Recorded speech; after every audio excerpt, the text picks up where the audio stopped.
Shalom teman-teman semua, apa kabar? Kembali lagi bersama saya Usi Angelin di Merauke. Yap teman-teman, di video kali ini saya cuma mau berbagi tips dan pengalaman saya ya mengenai hamil dan melahirkan ketiga anak-anak saya. Karena jujur tadi saya baru habis selesai nonton vlognya Kakak Ina atau Keluarga Bahagia di Jerman. Di situ Kakak Ina sudah hamil 38 minggu 4 hari teman-teman, itu sudah hamil besar ya, sudah mendekati hari melahirkannya Kakak Ina. Dan ya karena Kakak Ina juga mungkin pengen cepat-cepat melahirkannya, jadi ya di kesempatan kali ini saya mau berbagi pengalaman saya karena saya sini sudah 3 kali melahirkan, saya punya anak sudah 3, jadi saya mau berbagi sama para wanita, para ibu-ibu atau calon ibu atau ya mungkin ada suami-suami di sini yang nonton nanti bisa kasih tahu informasi ini atau tips ini ke istri-istrinya.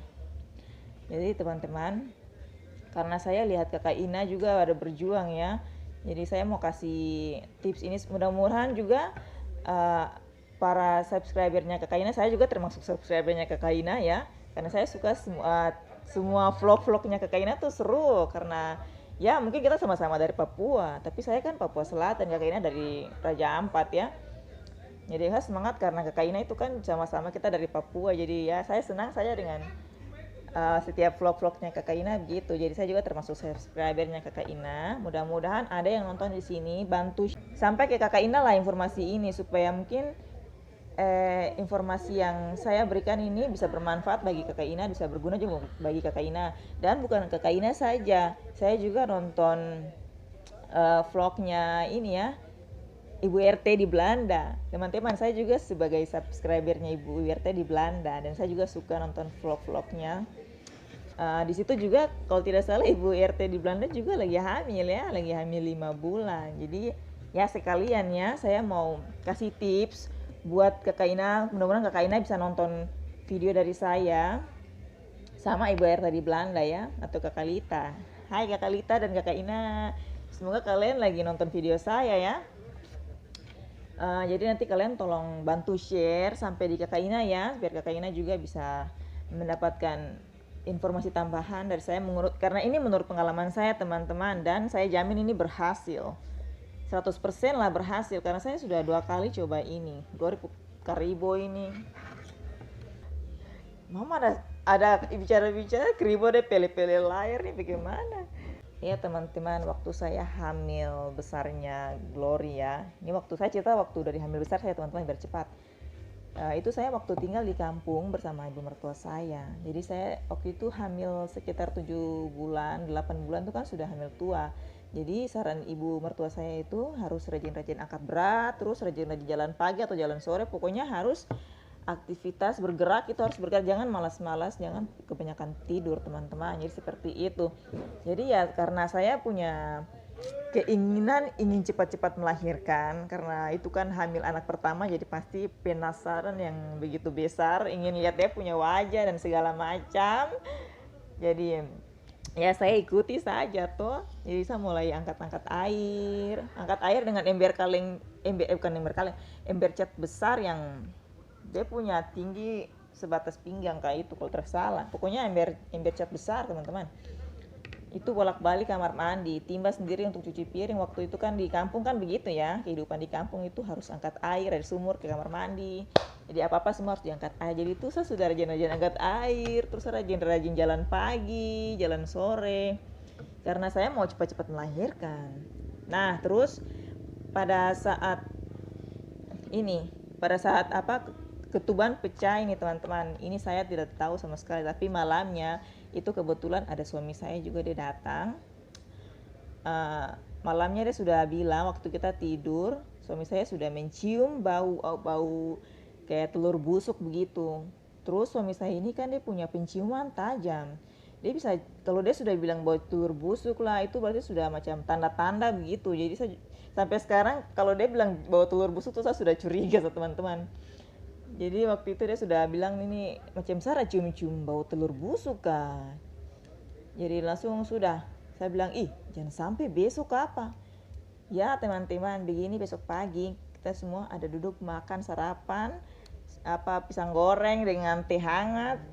Habis semua selesai sarapan dan sudah waktunya saya punya suami untuk pergi kembali kerja di kota. Jadi saya sendiri dengan ibu mertua dan ada kakak ipar juga. Jadi itu saya punya suami sudah jalan sudah tuh. Terus pas saya mau baring-baring di kamar, karena kan rasa capek juga ya, rasa lelah karena sudah hamil besar. Itu sudah hamil 8 bulan tuh kalau tidak salah, 8 bulan 2 minggu atau 1 minggu. Pokoknya dia belum pas 40 minggu teman-teman, belum pas waktu lahirannya. Terus pas saya baring, saya mau balik ke samping kiri begini, kok kayak air dia keluar begitu, dia keluar saja begitu. Jadi langsung saya punya celana dalam, saya mulai bangun periksa saya punya celana dalam gini, kayak lendir tapi memang bercampur darah, tapi darahnya tuh tidak kentara sekali, dia macam garis samar-samar begitu. Tapi saya sudah curiga teman-teman, saya bilang aduh ini sudah mungkin dia punya waktunya ya sudah nih. Jadi saya tanya, saya punya kakak ipar kan dia sudah pengalaman melahirkan 2 kali ya. Jadi saya tanya dia, Suha punya kakak ipar bilang, aduh ini sudah tanda-tanda. Jadi sudah mari kita jalan. Dan untung saya punya persiapan baju-baju baby dan segala macam tuh sudah siap dalam tas dari jauh-jauh hari. Jadi kita tinggal angkat tenteng saja gas. Jadi waktu itu saya dengan saya punya kakak ipar, kita pakai motor teman-teman. Mama yo, sepanjang jalan itu dia mulai kontraksi, dia mulai sakit, timbul hilang. Sampai saya di belakang tuh saya tahan motor punya gagang gagang motor yang di belakang itu. Saya tahan kok, jadi kalau dia punya sakit sudah datang saya tahan. Nanti dia punya sakit hilang, saya mulai tarik nafas. Habis itu dia punya sakit datang lagi, saya mulai tahan kuat sampai di dusun Sirapu. Saya punya kakak ipar satu lagi yang tinggal di dusun Sirapu. Kita singgah di situ. Jadi padahal teman-teman, saya tuh kiranya saya punya kakak ipar yang satu ini dia mau antar saya langsung ke rumah sakit supaya saya kan rasa lega tuh. Ya ampun nih, masih singgah lagi di situ, katanya baru saya kakak ipar yang di Serapu ini. Dia bilang itu, belum, nanti kalau sudah rasa-rasa dia mau keluar tuh baru antar kok ke rumah sakit. Pelet teman-teman, saya sudah balisa sampai setengah mati. Maksudnya saya kan biar kamu antar saya langsung ke rumah sakit tuh, biar nanti dia punya sakit yang sakit terus-terus sampai mau keluar tuh biar di rumah sakit supaya kita tenang. Ini kalau sakit baru di atas motor lagi, Pele itu bagaimana sampai saya bisa bongkar di atas motor ya tuh. Jadi sudah kita singgah saya dulu di rumah dusun Sirapu, di kakak ipar di sana. Saya sudah rasa tidak enak dia punya sakit kontraksi sudah mulai timbul tenggelam dan dia sakit sekali yang tidak hilang-hilang itu. Saya sudah tiarap di bawah sampai saya tahan bangku kesakitan, langsung gini ada ini suaminya kakak ipar di Serapu tuh, dia lihat saya langsung dia bilang tuh, aduh kamu antar dia sudah setengah mati nih. Itu baru dong bergerak antar saya ke rumah sakit teman-teman. Aduh sepanjang jalan tuh saya duduk di atas motor tapi saya tahan itu besi-besi di belakang itu, saya tahan besi motor yang pegangan belakang tuh saya tahan kesakitan ini. Melahirkan anak yang ini yang geribo ini. Yang kok pelan-pelan mama melahirkan kok setengah mati. Jadi terus begitu sampai di rumah sakit lagi teman-teman, dia sakit pas mau hilang itu jadi pas dia punya sakit hilang itu saya mulai gas jalan cepat-cepat kayak dia punya ruang bersalin, karena di rumah sakit ini kan tidak urus apa-apa, maksudnya tidak langsung ke bagian administrasi urus surat-surat dulu kan tidak, ini langsung ke ruang bersalin langsung gas. Jadi begitu dia punya sakit hilang tuh langsung saya mulai jalan cepat-cepat kayak ini, dia punya ruang bersalin. Nanti dia punya sakit mulai ini lagi, saya mulai tahan itu tiang-tiang, mulai tahan orang punya motor-motor, tahan sampai dia punya sakit. Jadi dong pikir tuh saya mengejan begitu. Saya bilang aduh Tuhan nih, dalam hati saya terus bicara ke saya, dalam hati saya bilang terus saya bukan mengejan, saya bukan mau kasih anak ini, tapi maksudnya saya tahan sakit ini, saya kesakitan jadi saya tahan, bukan saya mau kasih keluar dia tidak, tapi dong punya perasaan tuh dong pikir saya mau kasih keluar anak ini.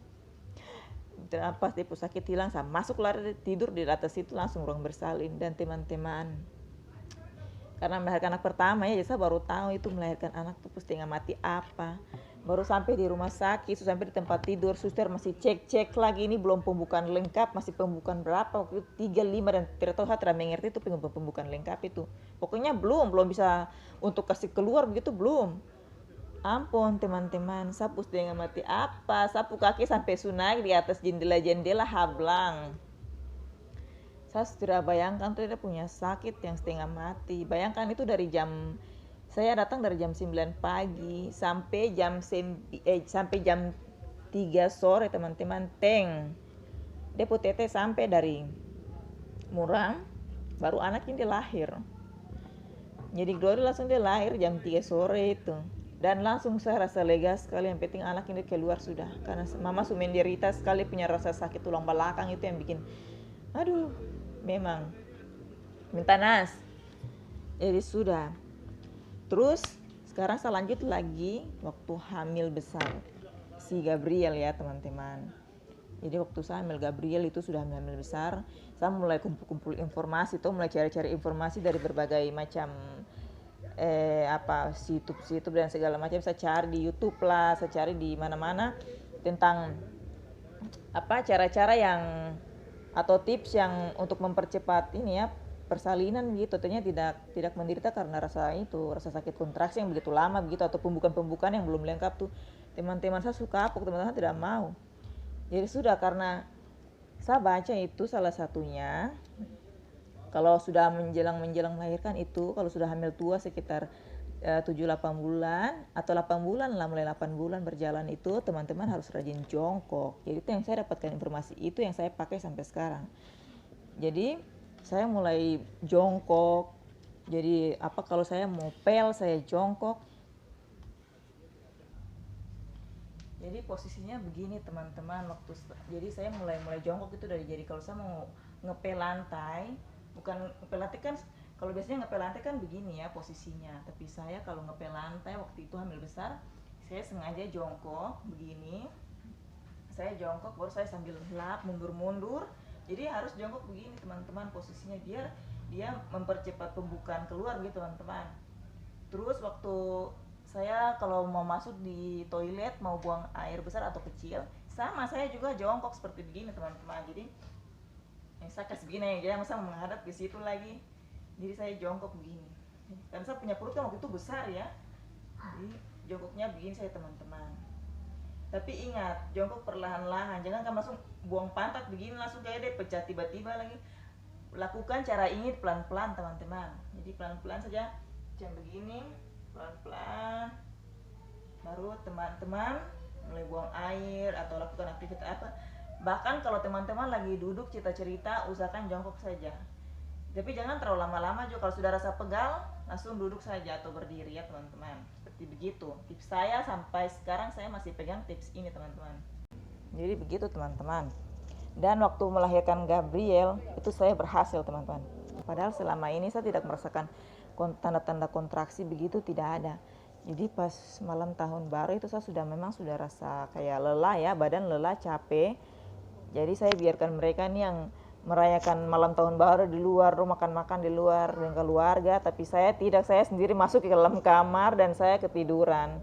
Nanti sudah subuh masih jam-jam 4, nah itu baru pendarahan. Jadi bukan air ketuban yang keluar duluan, tapi ini darah yang keluar duluan teman-teman. Langsung sudah saya kasih bangun, saya punya paitua nih. Kok cepat sudah, kok siap mobil. Jadi Gabriel tanggal 1 Januari 2019 dia lahir teman-teman. Jadi ini anak spesial tahun baru. Jadi jam 4 subuh itu kita sudah mulai gegas dengan mobil ke ini rumah sakit. Iya masih di Kuprik teman-teman. Waktu itu rumah sakitnya masih di Kuprik ya. Kalau si Gisel waktu itu rumah sakitnya sudah pindah ke Sidulmulyo. Jadi sudah di situ pas saya sudah sampai di ruang bersalin. Aduh, saya lega karena saya dengar suster bilang, atau bidan bilang itu sudah pembukaan lengkap. Tinggal ibu melahirkan saja, tinggal ibu kasih keluar, ngejan kasih keluar. Aduh puji Tuhan, saya senang apa. Artinya kan saya maunya tuh sakit itu sakit satu kali, yang sudah keluar, bukan yang menderita kesakitan yang dia punya kontraksi timbul hilang itu tuh yang saya paling setengah mati yang begitu teman-teman. Mending kalau sakit tuh sakit satu kali pas mau melahirkan. Jadi aduh senang sekali waktu itu Gabriel lahir itu cepat. Begitu sampai langsung dokter suster sudah bilang itu sudah pembukaan lengkap, tinggal kasih keluar. Puji Tuhan, apa saya senang sekali langsung. Jadi sudah waktu itu Gabriel dia lahir dan tanpa jahitan teman-teman. Aduh tambah bersyukur sekali karena jujur waktu pertama kali melahirkan Glory itu habis saya melahirkan dia, saya langsung 2 jahitan kan, 3 jahitan, saya tidak tahu, pokoknya saya dijahit lah. Jadi waktu saya melahirkan Gabriel ini tanpa jahitan dan melahirkan pun cepat. Sapu senang apa teman-teman. Terus kita lanjut ya melahirkan anak ketiga. Waktu Giselle juga sama teman-teman. Jadi waktu saya berhasil dalam cara itu melahirkan anak kedua, cara itu saya pakai terus-terus teman-teman. Dan waktu saya melahirkan anak ketiga si Giselle ini, saya pakai lagi cara itu. Dan cara itu memang saya sarankan teman-teman, khusus ibu-ibu ya, khusus ibu-ibu hamil yang sudah hamil tua, saya sarankan kalian hanya melakukan sering-sering jongkok. Ini cuma tips sederhana tapi dijamin berhasil teman-teman. Di waktu saya hamil Giselle juga sama, saya melakukan jongkok terus menerus, macam aktivitas yang saya lakukan tuh saya jongkok. Pas melahirkan si Giselle sama kayak Gabriel, ibu sudah pembukaan lengkap, ibu tinggal kasih keluar saja. Dan aduh, saya pusenang apa lagi. Jadi sudah sama persis sama kayak Gabriel. Saya sudah 2 kali melahirkan dan pakai tips ini saya jamin sama teman-teman 100% berhasil. Daripada teman pilih mana? Sakit kontraksi berulang-ulang sampai belum pembukaan lengkap, masih pembukaan ini itu tak putar sampai. Lebih baik teman-teman rajin jongkok saja, dan ketika kontraksi hebat muncul pas sampai di rumah sakit cuma dibilang pembukaan sudah lengkap, tinggal ibu kasih keluar. Itu yang mantul teman-teman. Jadi saya kasih tips ini buat teman-teman atau para ibu atau bapak-bapak di sini yang ada nonton. Saya kasih tips yang sangat bagus ini supaya kasihan toh para ibu-ibu yang melahirkan itu kan bukan gampang dan taruhan nyawa teman-teman, kasihan. Saya sudah melahirkan, saya sudah merasakan waktu melahirkan Glory itu setengah mati, jadi saya pakai cara ini berhasil di Gabriel sama Giselle dan tanpa jahitan teman-teman. Jadi saya sarankan buat teman-teman ya. Jadi nanti ketika saya hamil lagi, saya sudah tidak heran lagi teman-teman, saya sudah kaget lagi, akan saya pakai cara yang sama lagi. Supaya mempermudah kita juga para perempuan ya. Karena melahirkan itu kan tidak gampang ya teman-teman, itu butuh perjuangan, harus bisa atur nafas yang baik. Karena ya tidak 100% perempuan itu bertahan saat melahirkan. Ada juga yang sudah meninggal saat melahirkan karena itu. Waktu kita mengejan keluar itu kan kita punya nafas kayak putus-putus ya teman-teman, tidak bisa bernafas baik macam seperti begitu teman-teman. Jadi ya cukup sampai di sini videonya. Semoga informasi yang saya berikan kepada teman-teman dapat bermanfaat dan kita ketemu di next video. Dadah.